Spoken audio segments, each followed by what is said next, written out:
Não é segredo que o seu computador atual é fruto de uma evolução que levou décadas para chegar onde está, e ainda está muito longe de chegar ao seu final.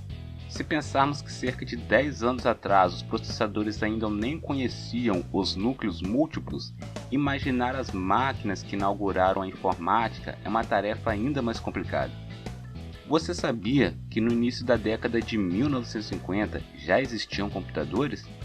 Logicamente, eles não se pareciam nem um pouco com o que temos hoje, mas já realizavam alguns cálculos complexos em pouquíssimo tempo. Nesses 60 anos, elementos desapareceram, componentes foram criados, então prepare-se para conhecer um pouco mais sobre essa magnífica história, a evolução dos computadores. A primeira geração de computadores foi marcada por grandes máquinas que pesavam toneladas e o único objetivo de seu processamento era a realização de cálculos. Vamos começar com o Harvard Mark I, um computador eletromecânico que foi concebido em 1930 por Grace Hopper e Howard Aiken e construído em 1944 pela Universidade de Harvard em parceria com a IBM. O Mark I tinha cerca de 17 metros de comprimento, 2,5 metros de altura e pesava cerca de 5 toneladas, e foi a primeira e maior calculadora digital automática de larga escala desenvolvida nos Estados Unidos. O Mark I trabalhava com 23 números decimais e realizava as 4 operações aritméticas.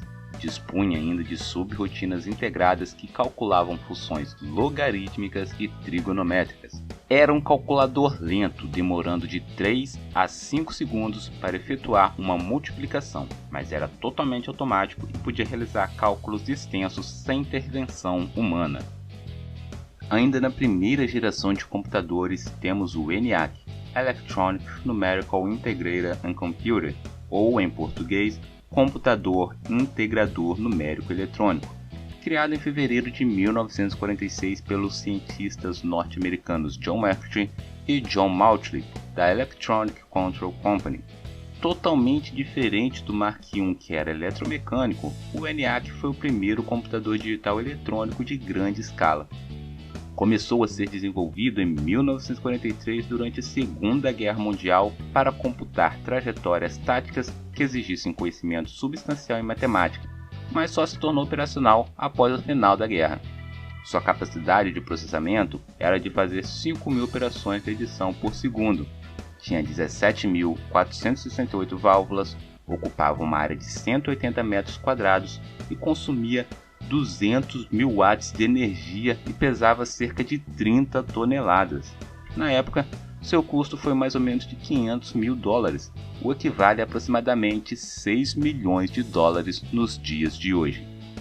Com o ENIAC, complexos cálculos de balísticas passaram a realizar-se em alucinantes 30 segundos, quando com as calculadoras manuais que até aí se usavam, levavam 12 horas para se obter o mesmo resultado. Segunda geração, o começo da evolução. O IBM 7094 marca o começo da segunda geração de computadores, que inicialmente foram desenvolvidos para serem utilizados como mecanismo de controle em usinas nucleares. Agora, a nova geração de computadores, ao invés de usar válvulas como componentes, usam um outro componente criado em 1947 pelos laboratórios Bell, os transistores. Componentes criados a partir de materiais sólidos, conhecido como silício. Exatamente o mesmo material é utilizado até hoje em placas e em outros componentes. Existia uma série de vantagens dos transistores em relação às válvulas. Para começar, as dimensões desses componentes eram bastante reduzidas, tornando os computadores da segunda geração 100 vezes menores do que os da primeira. Para se ter uma ideia, o ENIAC pesava 30 toneladas. Já o IBM 7094, seu peso não chegava nem a 1 tonelada, ele pesava 890 kg. Além disso, os novos computadores também surgiram mais econômicos, tanto em questões de consumo de energia quanto em preços de peças, porém seu custo ainda era alto e podia chegar a custar até 2 milhões de dólares. Terceira geração, circuitos integrados. O emprego de materiais de silício com condutividade elétrica maior que a de um isolante, mas menor que a de um condutor, foi chamado de semicondutor. Esse novo componente garantiu aumento significativo na velocidade e na eficiência dos computadores, permitindo que mais tarefas fossem desempenhadas em períodos de tempo mais curtos. Em 1964, a IBM lança um dos primeiros computadores a utilizar circuitos integrados, o IBM System 360. Este modelo, apesar das facilidades trazidas pelos semicondutores, continuava grande e até pesando mais do que os seus antecessores, porém era avançadíssimo para a época. Fez com que todos os outros computadores fossem considerados totalmente obsoletos, fazendo com que a IBM vendesse mais de 30 mil unidades. Sob a influência do programa espacial americano, a IBM lançou em 7 de abril de 1964 a primeira máquina da família criada por Gene Amdahl, chamada IBM System 360. Esses computadores foram projetados para finalidades comerciais e marcaram a tendência de usar circuitos integrados ou pastilhas, que ficaram conhecidas como chips. O 360 incluía um processador central e muitos periféricos, determinando várias opções de expansão, ou seja, o 360 foi o primeiro a apresentar o conceito de modularidade. O comprador poderia adquirir diferentes módulos conforme suas necessidades. Essa flexibilidade permitiu que várias empresas comprassem seu primeiro computador. O modelo mais barato do 360 possuía 8 bits e um endereçamento de memória baseado em bytes. Seu processamento era feito por um conjunto de transistores que já caminhava para um chip. Realizava mais de 2 milhões de operações por segundo e cerca de 500 mil multiplicações. Esse fato tornou seus antecessores obsoletos. Com a terceira geração de computadores, surgiram os teclados para digitação de comandos. Monitores também permitiam a visualização de sistemas operacionais ainda muito primitivos, completamente distantes dos sistemas gráficos que conhecemos e utilizamos no dia de hoje. Quarta geração. O começo da era dos computadores pessoais. Enfim, chegamos aos computadores que grande parte dos usuários utilizam até hoje. Os computadores da quarta geração foram os primeiros a serem chamados de microcomputadores ou simplesmente micros. Esse nome se deve ao fato de eles pesarem menos de 20 kg, o que torna o seu armazenamento muito mais fácil. Os componentes que possibilitaram tamanha redução foram os microprocessadores. Os pequenos chips de controle e processamento tornou a informática muito mais acessível, além de oferecer uma enorme gama de novas opções para os usuários. Os Altair 8800 podiam ser comprados como um kit de montar, vendidos por revistas especializadas nos Estados Unidos. Foi com base nessa máquina que Bill Gates e Paul Allen criaram o BASIC e inauguraram a dinastia Microsoft. Na mesma época, os dois Steves, Jobs e Wozniak, criaram a Apple para se dedicar a projetos de computação pessoal facilitados para usuários leigos, pois até então não era qualquer pessoa que sabia usar um computador, já que tudo era feito a partir de comandos. Assim surgiu o Apple I, projeto que foi primeiramente apresentado para HP. Ele foi sucedido pelo Apple II após uma injeção de $250 mil pela Intel.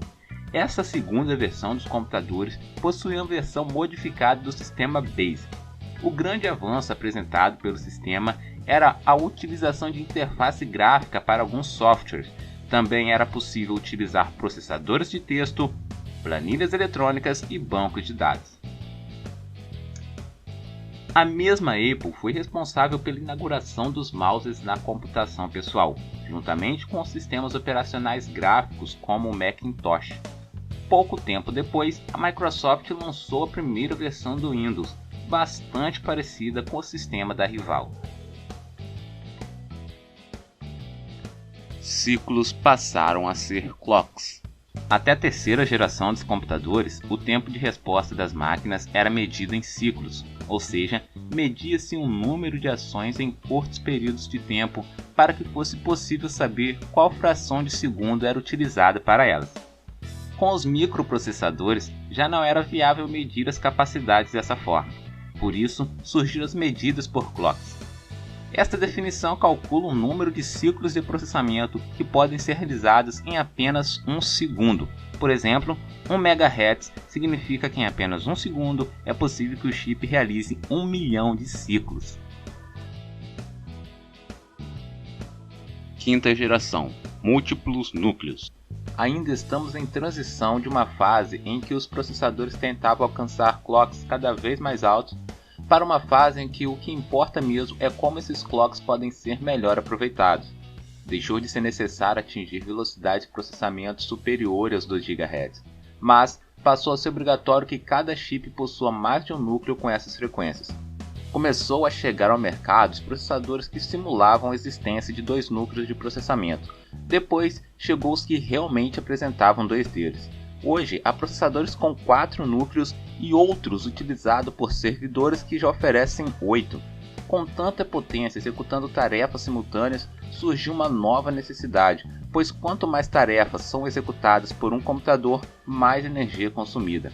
Para combater este problema, as empresas fabricantes de chips passaram a pesquisar formas de reduzir o consumo sem diminuir as capacidades de seus componentes. Foi então que nasceu o conceito de processamento verde. Processadores Intel Core Xande Bridge eram fabricados com a microarquitetura reduzida, fazendo com que os clocks sejam mais curtos e menos energia elétrica seja gasta. Ao mesmo tempo, esses processos são mais eficazes. Logo, a realização de tarefas com este tipo de componente é boa para o usuário e também para o meio ambiente. Vale dizer que isso também se aplica a Ivy Bridge, Skylake e todas as outras famílias. Outro elemento envolvido nessas conceituações é o processo de montagem. As fabricantes buscam incessantemente formas de reduzir o impacto ambiental de suas indústrias. Os notebooks, por exemplo, estão sendo criados com telas de LED, muito menos nocivos à natureza do que as de LCDs comuns. Como seria a 6ª geração de computadores? Há quem diga que a 6ª geração de computadores se dará por meio da inteligência artificial. Outros discordam, dizendo que robôs não fazem parte dessa denominação. E há quem diga que computadores de 6ª geração seriam os computadores que utilizam supercondutores como matéria-prima para seus processadores. Utilizando da supercondutividade, esses processadores não perderiam eletricidade para o calor devido à resistência, ganhando assim performance e economizando energia. Estima-se que o ganho de performance seria de aproximadamente 30 vezes a performance de um processador da mesma frequência que utilize metais comuns. Porém, atualmente, nenhum material trabalha em condições ambientes comuns como supercondutor, impossibilitando seu uso comercial. O fato é que não podemos negar que o homem vem incessantemente trabalhando para cada vez mais melhorar suas máquinas. Quem imaginaria 60 anos atrás que um computador com tamanha capacidade de processamento poderia caber na palma de uma mão? Ou, hoje em dia, quem poderia imaginar que há 60 anos um computador podia pesar até 30 toneladas e não tinha nem metade da capacidade de processamento de um smartphone? E você, como acha que serão as próximas gerações de computadores? Meu nome é Manuel e você acabou de assistir a mais um vídeo do canal PCMark. Espero que tenha gostado. Se gostou, deixe o seu like, compartilhe com seus amigos e comente como você acha que serão as próximas gerações de computadores. Eu fico por aqui e te vejo no próximo vídeo. Até mais, tchau!